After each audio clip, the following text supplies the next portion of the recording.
TV रख के पास पागल हुई सास। आजकल वर्मा जी की पत्नी देवकी जी केबल पर रियलिटी शोज देख देख कर बहुत कुछ सीख रही हैं। जैसे आज तो वो सुबह सुबह बेसुरे आलाप ले रही हैं। सारे गामा माँ जी, सारे गामा पाधा नीसा होता है। अरे वो तो सब गाते हैं, ये मेरा स्टाइल है। आवाज तो कम कर लीजिए माँ जी, पर्दे फट जाएंगे कान के। ये कहो कि पर्दों में आग लग जाएगी। देखना, मेरी आवाज सुन के जज आग लगा देगी, आग लगा देगी, तू तो आग लगा देगी, ऐसा बोलेंगे। सरिता वहां से परेशान होकर चली जाती है और सास रियाज जारी रखती है। सारे गाओ, सारे नाचो। तभी बाबूजी दुकान से लौटते हैं। अरे देवकी, क्यों तानसेन बनी हुई है? कान से खून निकालोगी क्या? अरे क्या हुआ, रियाज तो करने दो मुझे। इसको रियाज बोलते हैं? ऐसा लग रहा है जैसे घोड़े हिना रहा है। घोड़े पे बैठ के ही बम्बई जाऊंगी मैं तो, जब जज साहब कहेंगे कि देवकी तुम मुंबई आ रही हो। जज साहब, वो अदालत वाले? अरे नहीं नहीं, बड़े लोग हैं, आप नहीं जानते हैं। ओ मैं तो छोड़ चली अपना ये देश, बम्बई मुझे प्यारा लगे।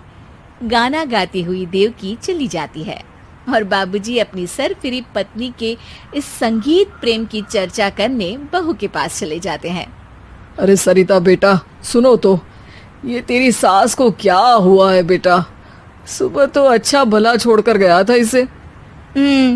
सिंगर बनेगी अब वो।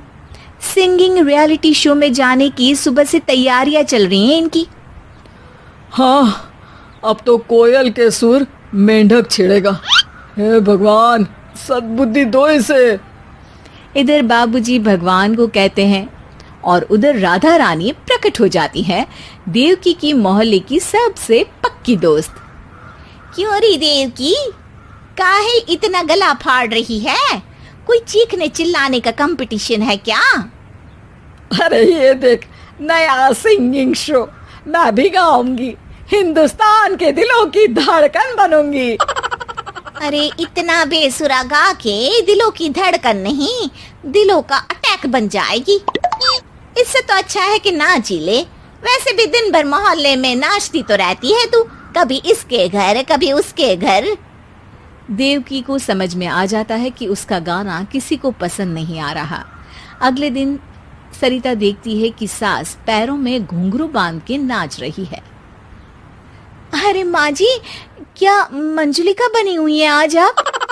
अरे नाचने दे बहू, जब तक है जान जाने जहां मैं नाचूंगी। अरे माँ जी, अभी जान निकल जाएगी, इतनी जोर से नाचेंगी तो। अरे अरे, क्या कर रही हो? अरे दिख नहीं रहा, डांस कर रही हूँ। अरे जैसी तुम्हारी हरकत है, तुमको तो नागिन डांस करना चाहिए। वो भी करूंगी, भांगड़ा भी करूंगी। देखना, जज मुझे देख के स्टैंडिंग ओवेशन देंगे। हाँ, स्टैंडिंग ओवेशन तो देंगे ही, ताकि खड़े होकर वहां से भाग सके तुम्हारा डांस देखकर। अरे कुछ ढंग की चीज करो, ये रोज क्या नया शुरू कर देती हो? सास को लगता है कि उसका डांस का सीन भी बिगड़ गया। अब वो टीवी देख के कोई और कलाकारी ढूंढने लगती है। तभी उसे टीवी पर खतरों के खतरनाक खिलाड़ी शो दिखता है, जिसमें लोग अलग अलग स्टंट करते हैं। बस देवकी को नया काम मिल जाता है। अगले दिन सुबह देवकी डंबल लेकर कसरत करने लगती है। माँ जी, ये क्या कर रहे हैं आप? अरे खली जैसे बनकर खलबली मचा दूंगी। कल मैंने खतरों के खतरनाक खिलाड़ी देखा और सोच लिया कि मुझे वही जाना है। हाँ बस। तभी वहाँ बाबूजी भी आ जाते हैं। अरे इतना भारी डंबल, अरे गिर मत जाना कहीं लेकर। अरे चुप करो, तुमसे कुछ नहीं होता इसका मतलब ऐसा नहीं कि मुझसे भी कुछ नहीं होगा। मैं तो खतरों के खतरनाक खिलाड़ी में जाने वाली हूँ। हाँ, मैं तो इस शो में तभी गया था जब तुमसे शादी हुई थी। तुमसे शादी करना भी खतरों के खतरनाक खिलाड़ी में जाने से कम थोड़ी ना। अब चुप भी रहिए। अरे बहू, वो भारी वाला डंबल उठाकर ला तो। अरे ना माँ जी, आप संभाल नहीं पाओगी। अरे मैंने टीवी में देखा था, एक आदमी कार उठा लेता है, इतना तो मैं उठा ही सकती हूँ ना। बहू घबराते हुए भारी वाले डंबल माँ के हाथ में दे देती है। जैसे ही माँ दोनों हाथ ऊपर करती है, पूरे शरीर का बैलेंस बिगड़ जाता है और वो पीछे की तरफ गिर जाती है। डंबल जाकर टीवी में लगता है और टीवी फूट जाती है। माँ जी, उठिए माँ जी। बाबूजी बहुत तेज हंसने लगते हैं। बाबा बाबा, टीवी और बीवी दो टेंशन थे मेरे, आज एक कम हो ही गया।